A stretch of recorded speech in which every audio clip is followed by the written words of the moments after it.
Welcome to the Blacklight Protocol, a Red Canes Creations production. Dear listener, I applaud you for making it this far. I like to think that we're on a journey, you and I. We're delving into the dark, looking to connect the stars in the sky full of lies. I sit here now, recording at a microphone in a small apartment. On my desk you will see papers, stacks of them, and they are stories that I narrate to you. I think these stories are important. I think these stories are the most important. We've all heard tales of the paranormal, tales of things that give us goosebumps or make us uneasy. We're hesitant to close our eyes at night, hesitant to turn our backs on the unknown. That's what really makes us afraid, isn't it? The unknown. Oftentimes, the very definition we use for fear. Instead of turning our backs to the unknown, hoping and praying that nothing comes out of it, my hope is that we rather turn and face it.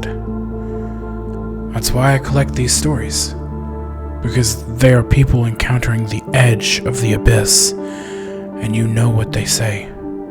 To know your enemy is to have victory over the whole of him.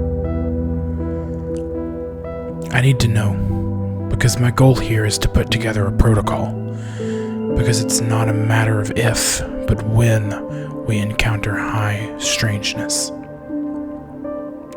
To that end, I've been doing a lot of research, speaking with people, collecting these stories, and I then share them to you. I must confess that this episode didn't end up quite how I'd hoped. A couple of weeks ago, I'd received a letter in the mail from a man named Richard Clement. It was written on a coffee-stained piece of notebook paper in scratchy handwriting. He obviously didn't know my name, so he just addressed it to the narrator. I won't speak to you the whole thing, as he was introducing himself and inviting to come and speak with him. He gave me his address and the note, as well as the phone number to call. I called him, and based on what little conversation we had there on the phone, I knew I was speaking to a frightened old man who had quite the story to tell. Not only that, but this was my first invitation to ever come and speak with anyone, to listen to their story and record it with their own words. But, well, it didn't quite end that way. As of right now, you might consider my podcast and investigatory skills rather amateur. Long story short, due to the nature of circumstance, I don't have a good mobile setup. I only have my phone. I arrived at Richard's house sometime just before 11 a.m. He lived on the end of a poorly paved drive surrounded by old and abandoned homes. Some were caved in, filled with ivy, and most of the windows were broken. I'll admit that when I drove in there, I did consider turning back. When you run a podcast looking for mysteries and monsters, you sometimes entertain the ideas and thoughts of very strange individuals. Richard's house looked like it might have been abandoned too. The home was located in Walker County, Alabama, a place I'm rather familiar with. So it was no surprise to see a yard overgrown with various farm tools and tractor equipment littered across the yard. He was waiting for me behind the screen door. He watched as I collected my bag and some notebooks, double-checked my pens, and made sure I had my phone with plenty of battery to record. Again, I was familiar with the area. I had familiar enough to know that maybe Richard was crazy. Maybe coming here was a really bad idea. However, when he saw me come closer, he ended up opening the squeaky screen door, and he appeared to be one of the most pleasant old men I'd ever met. He invited me inside, insisting even though I didn't object to it at all. His house had that old people smell to it. It was dark and dim. There was only one yellowed light bulb, and it was lit in the kitchen. His electronics were 10 years out of date, and he had books stacked all over the place. The kitchen seemed like a cluttered mess, cabinets filled to bursting with just stuff. So much so that it looked like all of the fresh groceries that he used on a daily basis were placed on the kitchen table. The only place in the whole house that wasn't cluttered, wasn't covered with some moth-eaten blanket, was his coffee table in front of an old TV. He had a few VHS tapes, his remote, and a large family Bible. He offered me some coffee, cornbread, water. I said thanks, but no thanks. I was okay. He fixed himself a small cup of coffee, and he beckoned me through the house, which wasn't very big. We just went through the kitchen, and there was another door to the backyard. Richard gestured for me to follow, and so I did. His backyard was just as overgrown as the front. There was an old, rusted swing set that had a tree growing between the poles. In the overgrown backyard, I could see that there was a small trodden path. Again, I kind of had a flash of panic, because here I was in this apocalypse-looking neighborhood following this guy down a path that I can see leads into the woods. Either he was a really nice old serial killer, or this was just Alabama. It should suffice to say that since I'm recording this after the fact that he was indeed not a serial killer, or at the very least he wasn't interested in serial killing me. In the woods behind his home there was a small clearing, and the leaves crunched under our shoes as we walked towards an old metal table and 2 metal chairs. Most of the paint had chipped away and it was black and rusty beneath. He pulled out one of the chairs for me, and I sat, and he sat in the other, sipping his coffee, his eyes gazing around the woods. This is the part where my recording session didn't work out very well. I set my phone to record, and we began to have a nice introductory conversation. Nice place you have here. Weather's been really rainy the last few weeks, hasn't it? Etc., etc. We were a few minutes into this, and I was just about to begin asking and prodding about his story, the one that he had called to tell me about, when a bird began to chirp. Now, at the time, it really wasn't a concern. I actually thought that the ambiance of the forest would provide a nice backdrop to the story, and was actually really excited to share it with you. However, this particular bird was rather shrill and quite loud as far as birds go, and it felt like it was right there. A little later in our conversation, I did think that maybe the bird was too loud, and I asked Richard about it. Maybe we could make some noise, throw a rock, something to quiet the bird a little.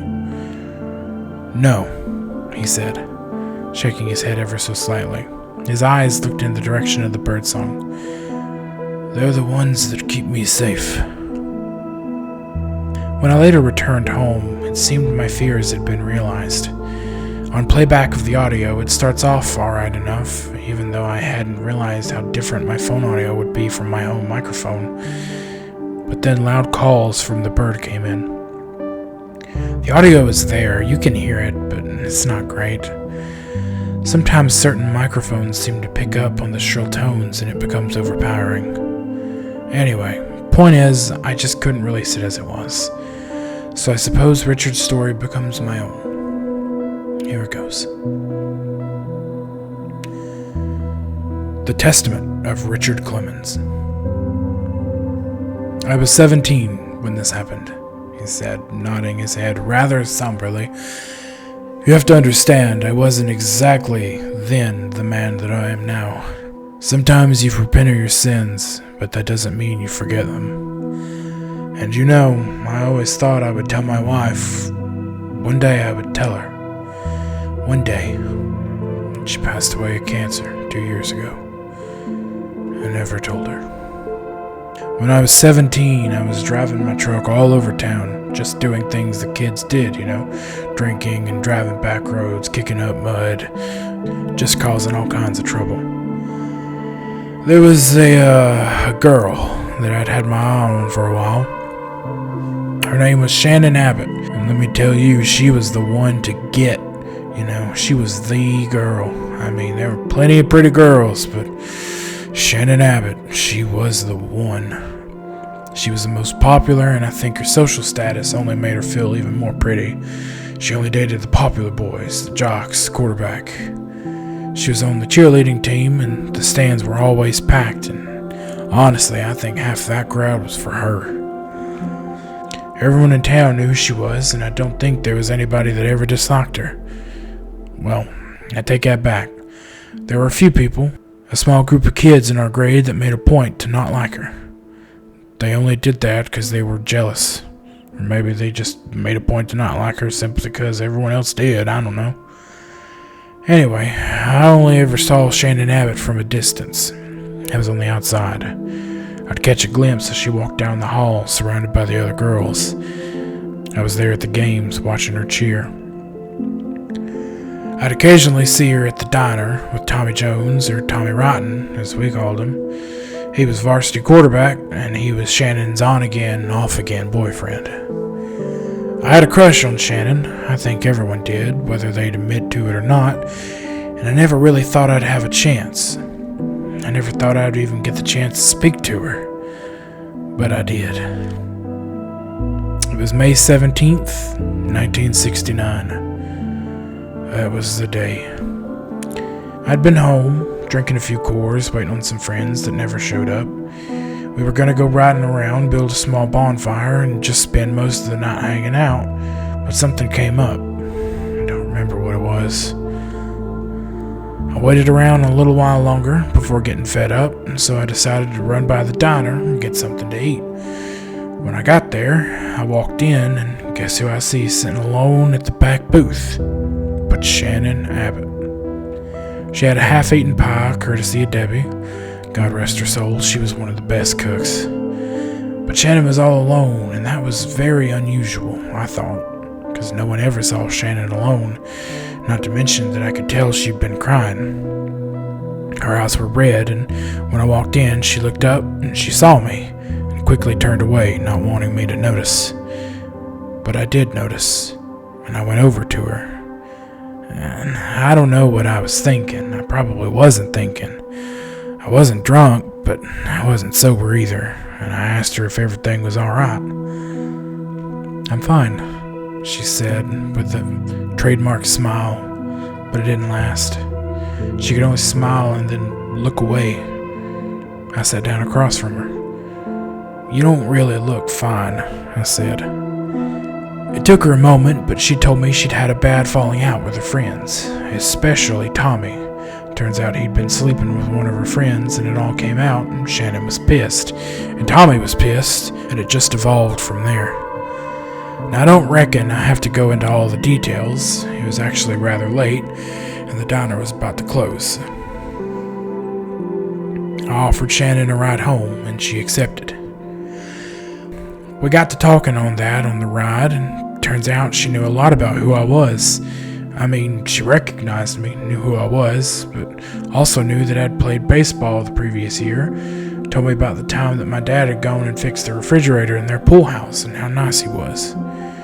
I mean, talking to her was something I'd never experienced before, and I just knew then why everyone loved her, because just in that moment, I was starting to love her. Now, I don't want to put any impression on you that ain't true, but I gotta tell you, she seemed to really enjoy talking to me, too. She was starting to smile.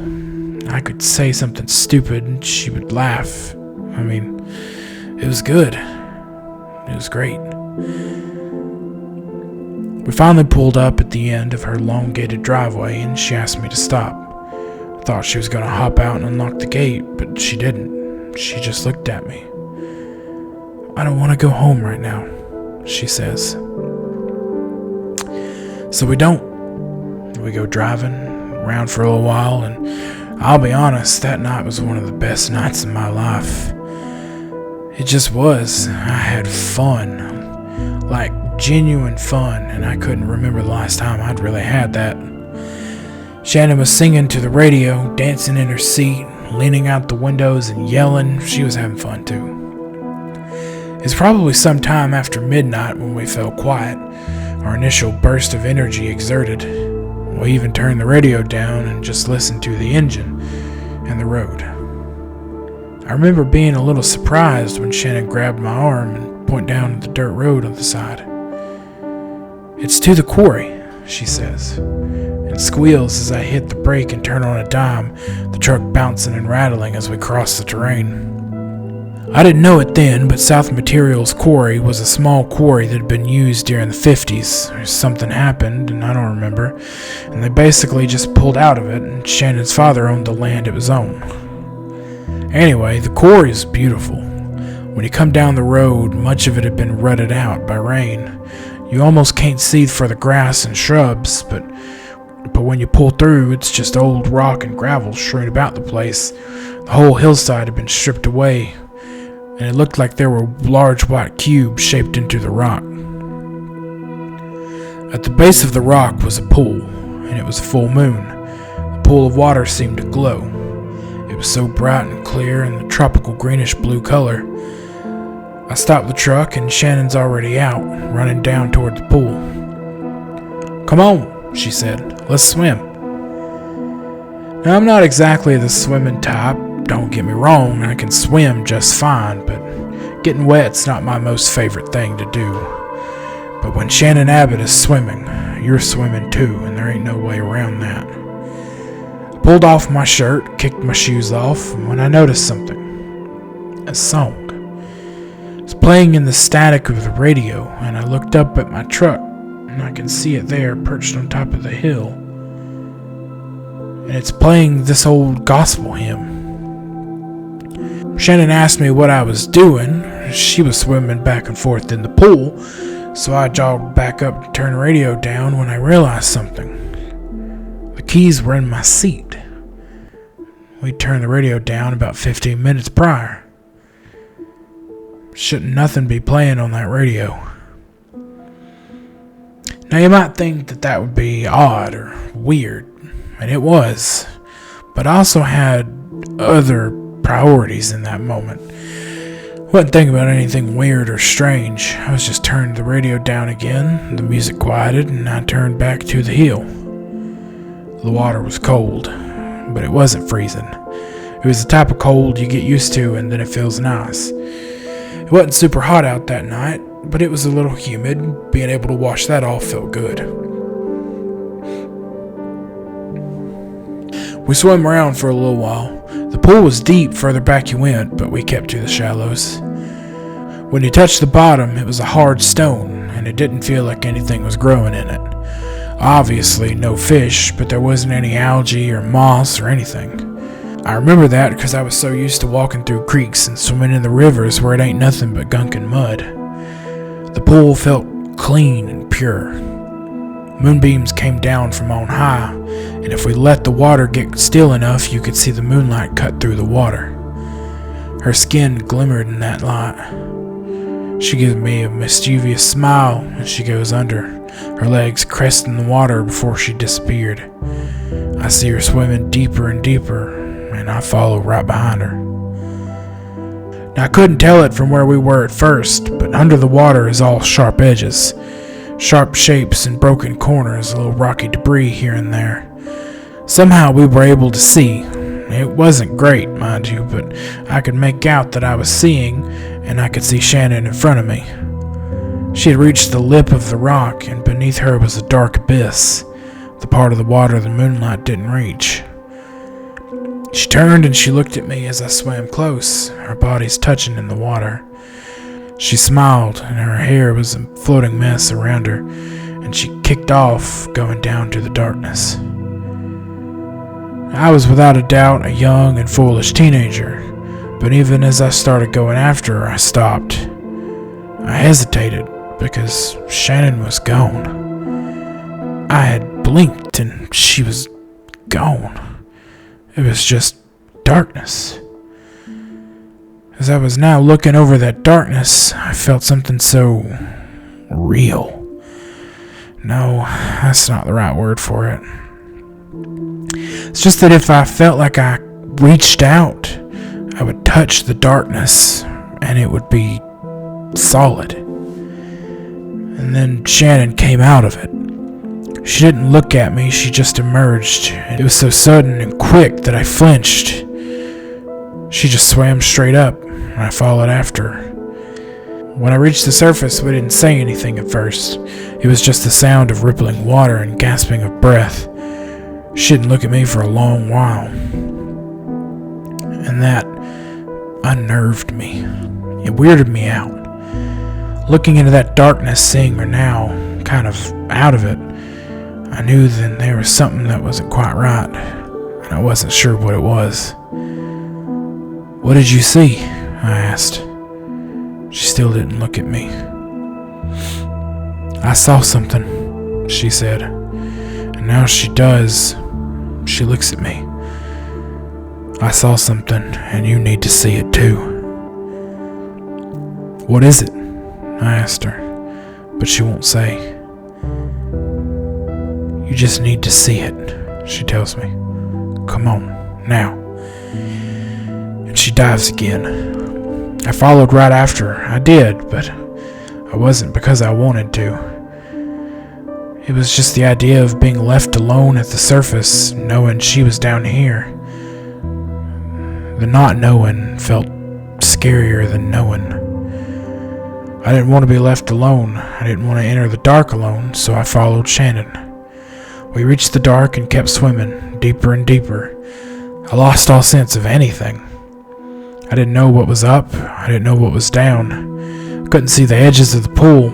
It was just like they went on forever. In all honesty, it probably wasn't that long, but it felt like it. We reached the bottom of the pool. It was almost pitch black. Almost. It should have been so dark that we couldn't see anything. It had been so dark that we couldn't see anything, but now we could, because there was a lot. The bottom of the pool wasn't so smooth as the sides. You could tell it had been turned up. There was rubble everywhere. I could feel it. And even a few sprouting plants. I don't know how, why they were there, or what kept them alive. Shannon swam towards the lot, and it was between a couple of larger rocks. I swam over to it, my heart pounding in the water. The light was soft and golden, just a hallowed glow emanating from beneath the rocks. It was so bright in that dark place that my eyes had to adjust when I looked at it. It was in the shape of an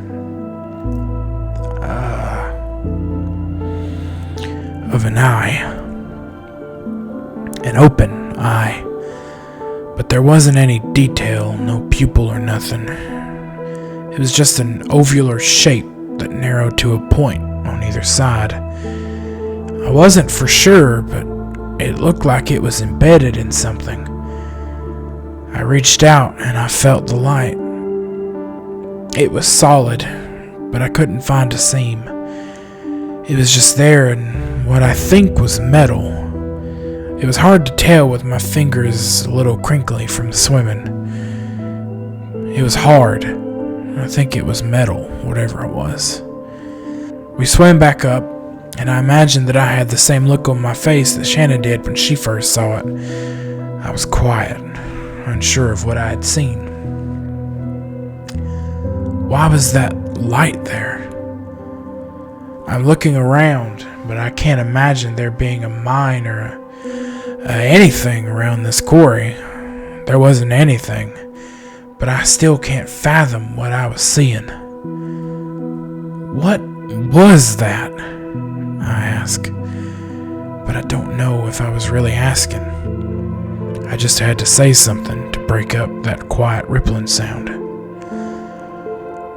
"I don't know," Shannon says. I decided then and there that I don't want to be in the water anymore. I swim to the shallows and start to get out. "Wait," she called out to me. "Where are you going?" "I don't know what that is, but I don't want to be in there with it," I call back, and I'm trying to think reasonable, to come up with some kind of explanation. What if it's an electrical wire or something? What if we get shocked somehow?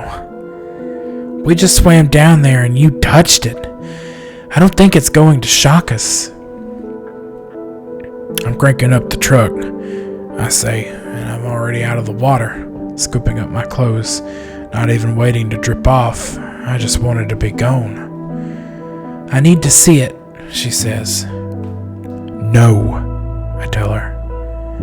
"Just once more," she pleaded.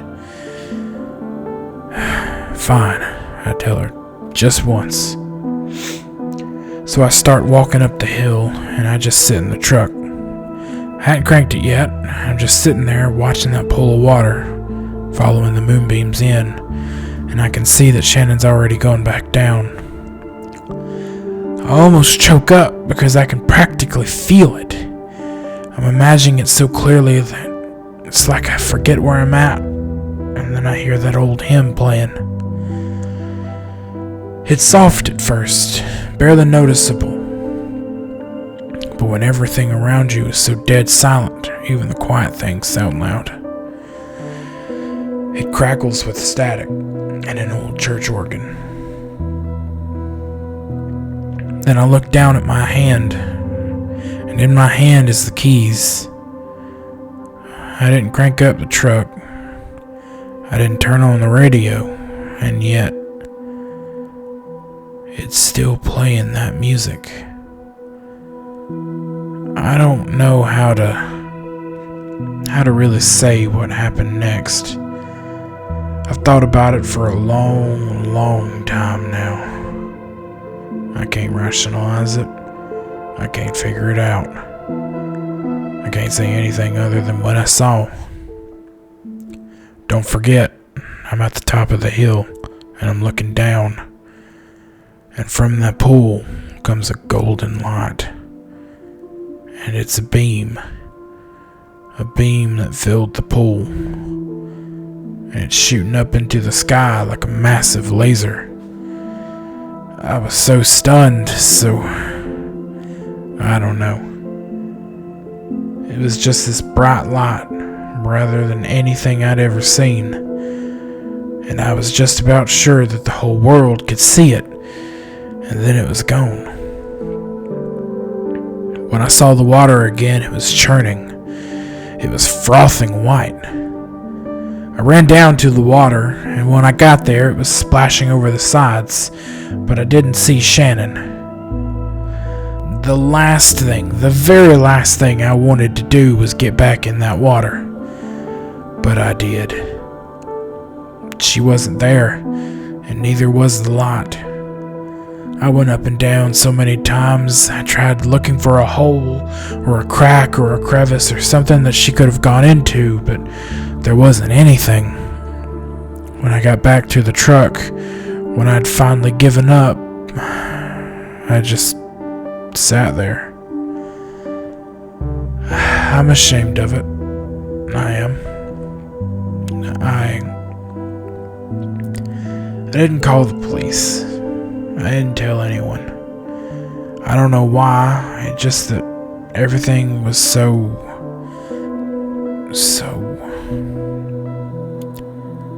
No one would have believed me.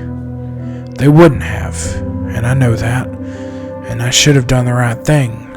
I should have told someone. Her family reported her missing the next morning, and because of their influence, the cops got on the case right away. Everyone in town was looking for Shannon. It was the talk of the town for years. But they never found her. I kept driving by the quarry road, hoping to see the cops go there, and it took a few weeks, but they did. They sent people down to the bottom of the pool to investigate, but they never found anything. Shannon Abbott disappeared. She was just gone. Richard Clement had tears in his eyes as he finished. He didn't seem okay. I was the first person he'd ever told. He'd been keeping this secret his whole life. After he'd finished telling me his story, we sat in silence and we listened to those birds. And I thought about how good this podcast would be to air, you know? You know how that turned out. I've actually had this episode in mind for a couple of weeks. When I found out how the audio had gone, I wanted to maybe call Richard, get something in his words, anything. The call was picked up by one of his children, and it turned out Richard Clement passed away on March 3rd, 2023. They told me that he didn't get out much, and I was probably the last person he'd ever talked to. It's a weird situation to be in, and it makes me wonder about a lot of things, and it makes me think about my own mortality, why I'm doing this. And I think I'm doing it for Richard and people like him. The reason I decided to release this episode finally is because I got a package in the mail today. It was Richard Clement's family Bible.